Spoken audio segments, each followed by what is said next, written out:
দেড়শো বছরের প্রাচীন দিনাজপুর পৌরসভায় প্রায় 450 কিলোমিটার ড্রেন থাকার পরও অবসান ঘটেনি জনদুর্ভোগের।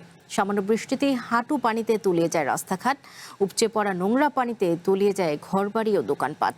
দ্রুত সমস্যার সমাধানে দাবি পৌরবাসীর। সমস্যার সমাধানে আশ্বাসের কথা বলেও দায় সারা পৌর কর্তৃপক্ষ।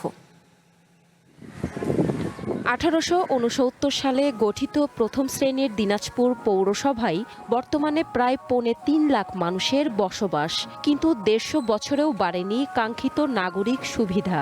পৌরসভার 373 কিলোমিটার ড্রেনের বেশিরভাগই রক্ষণাবেক্ষণের অভাবে ভরাট হয়ে গেছে। সামান্য বৃষ্টিতেই তৈরি হয় তীব্র জলজট। ভবিষ্যৎ হোক নিরাপদ, বিনিয়োগ হোক বিশ্বস্ত, আর আমার পছন্দ সল্ট বে। ওয়েলকাম টু সল্ট বে। সংকট দূর করতে 56 কোটি টাকা ব্যয়ে চলছে আরও 16 কিলোমিটার নতুন আরসিসি ড্রেন নির্মাণের কাজ।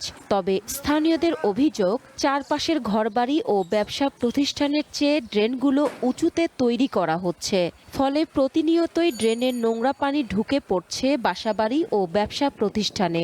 ড্রেন, রাস্তার, দোকান সবগুলোর প্ল্যান পাস করেছে পৌরসভা।